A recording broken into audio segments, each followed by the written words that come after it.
Assalamualaikum warahmatullahi wabarakatuh. Tabe, perkenalkan kami dari kelompok 11 atas nama Andi Basuki Tabila Makmur, Exaudi Cristiano Purba dan Muhammad Fadlan Adin. Kami telah membuat karya tulis ilmiah yang berjudulkan Mengapa Balon yang digosokkan ke rambut dapat menempel di dinding.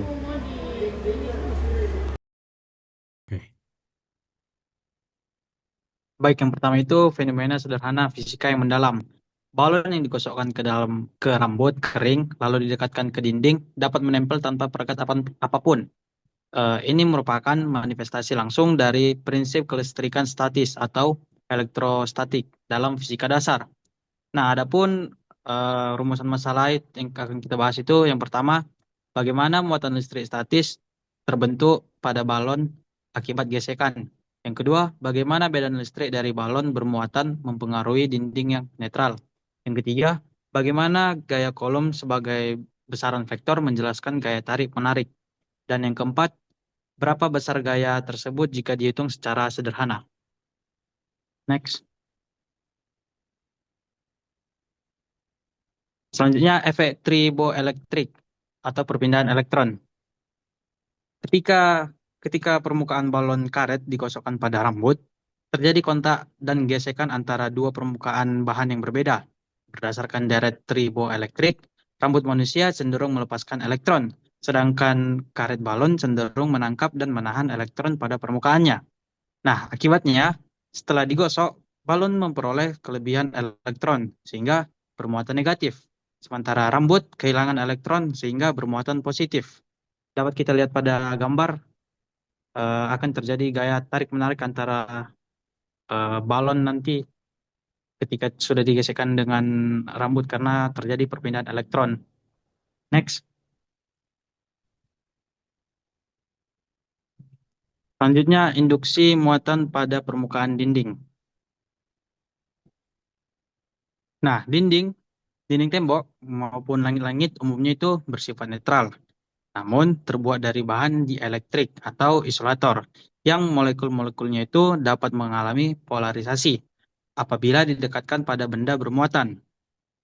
Saat balon bermuatan negatif didekatkan ke dinding, elektron-elektron pada permukaan dinding yang berdekatan dengan balon akan sedikit tertolak menjauh, sehingga permukaan dinding yang paling dekat dengan balon menjadi relatif bermuatan positif atau induksi, sedangkan bagian yang lebih jauh relatif bermuatan negatif. Nah, proses ini disebut polarisasi induksi, dan hasilnya adalah munculnya gaya tarik-menarik antara balon dan permukaan dinding, karena jarak muatan positif induksi ke balon lebih dekat dibandingkan jarak muatan negatif induksi.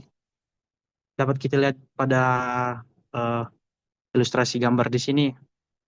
Jadi muatan positif pada dinding itu akan lebih tertarik dia karena pada balon ini dia memiliki muatan negatif dari akibat gaya gesek yang kita gesek ke rambut tadi.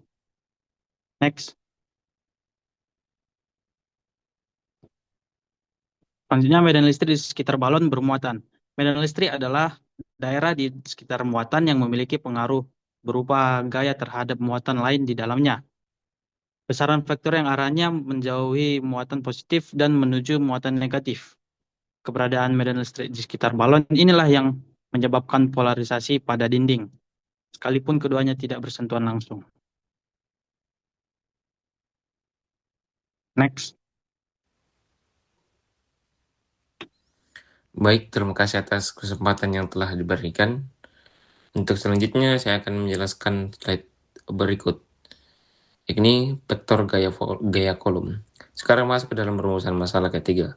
Gaya Coulomb itu merupakan besaran vektor, artinya punya nilai sekaligus arah. Pada fenomena balon dinding ini, ada dua pasang gaya yang bekerja bersamaan.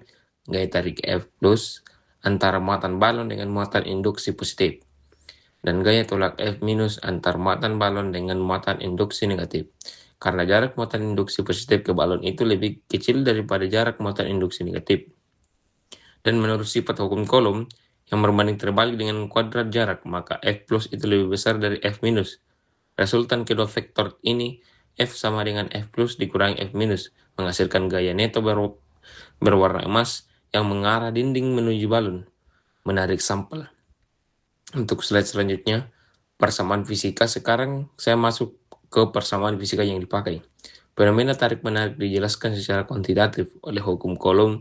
F sama dengan K dikali harga mutlak Q1 kali Q2 dibagi R kuadrat. F adalah besar gaya Coulomb dalam Newton. K adalah konstanta Coulomb yang nilainya kira-kira 8,99 kali 10 pangkat 9 Newton meter kuadrat per Coulomb kuadrat. Q1 dan Q2 adalah besar muatan listrik, dan R adalah jarak antar muatan. Selain itu ada juga rumus medan listrik, E sama dengan K dikali Q dibagi R kuadrat, yang juga sama dengan F dibagi Q0 atau muatan uji. Yang penting untuk diingat di sini adalah sifat 1 per R kuadrat, artinya gaya ini mengingat tajam ketika jarak diperkecil. Ini dikunci menjelaskan kenapa balon harus didekatkan cukup dekat ke dinding supaya bisa menempel. Selanjutnya yaitu persamaan fisika yang diaplikasikan. Jadi ada grafik di sini ya, jadi untuk memperlihat sifat 1 per R kuadrat tadi secara visual saya buatkan grafik hubungan gaya kolom F terhadap jarak R. Dengan asumsi Q 1 sama dengan Q2 sama dengan 20 nanokolom. Bisa dilihat di grafik ini.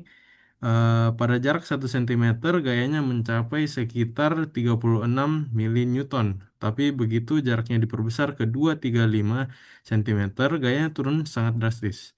Dan di jarak 10 cm sudah mendekati nol. Ini membuktikan bahwa gaya kolom sangat sensitif terhadap perubahan jarak. Makanya balon yang digosok itu harus benar-benar didekatkan ke dinding. Bukan sekedar berada di ruangan yang sama, supaya gaya tariknya cukup besar untuk menahan balon menempel. Selanjutnya itu eh, kita menjawab rumusan masalah keempat, yaitu berapa besar gaya ini kalau dihitung. Saya pakai data asumsi yang wajar, muatan balon Q kira-kira 20 nanokolom atau 2 kali 10 pangkat minus 8 kolom. Muatan induksi di dinding saya asumsikan sama besar dan jarak efektif R sama dengan 5 cm atau 0,05 meter. Kalau disubstitusikan ke rumus hukum kolom, hasilnya F kira-kira 1,44 kali 10 pangkat minus 3 Newton atau 1,44 mili-Newton. Sebagai pembanding, massa balon karet yang sudah ditiup itu sekitar 4 gram. Jadi gaya beratnya W sama dengan M kali G. Hasilnya sekitar 39,2 mili-Newton. Nah, ini itu jauh lebih besar dari gaya kolom yang kita hitung tadi. Eh, tapi kenapa balon tetap bisa menempel? Jadi ada 3 alasan. Yang pertama itu gesekan statis antara balon dan dinding ikut menambah gaya gaya penahan. Yang kedua, jarak efektif di titik kontak sebenarnya jauh lebih kecil dari 5 cm, mendekati 0 saat menyentuh dinding, sehingga gayanya melonjak drastis sesuai sifat 1 per R kuadrat. Dan yang ketiga, yaitu distribusi muatan di area kontak itu lebih luas daripada model titik tunggal yang saya sederhanakan tadi. Oke, eh, next itu eh, sebagai penutup pembahasan, saya rangkum 4 proses fisis yang terjadi pada fenomena balon menempel di dinding ini. Yang pertama, yaitu terjadi perpindahan elektron dari rambut ke balon akibat gesekan atau efek triboelektrik, sehingga balon bermuatan negatif.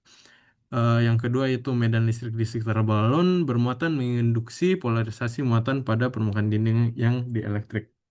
Terus yang ketiga, gaya kolom yang bekerja antara balon dan muatan induksi di dinding itu bersifat vektor dengan resultan gaya tarik yang lebih besar daripada gaya tolak karena perbedaan jarak. Dan yang terakhir, yang keempat, yaitu pada jarak kontak yang sangat kecil, besar gaya kolom meningkat tajam sesuai hukum kuadrat terbalik, sehingga cukup untuk menahan berat balon. Menariknya, konsep-konsep ini bukan cuma teori di kelas, tapi prinsip yang sama dipakai di berbagai teknologi yang kita pakai sehari-hari. Contohnya itu seperti mesin fotokopi, printer laser, filter elektrostatik di cerobong asap industri, dan sistem pengecatan elektrostatik yang pada kendaraan. Next. Oke. Jadi bisa disimpulkan fenomena sederhana balon menempel di dinding ini sebenarnya membuktikan bahwa konsep fisika seperti listrik statis, medan listrik, dan vektor gaya kolom bukan hanya teori abstrak yang kita hanya digunakan di kelas. Cuman ini kalau bisa kita amati dan jelaskan secara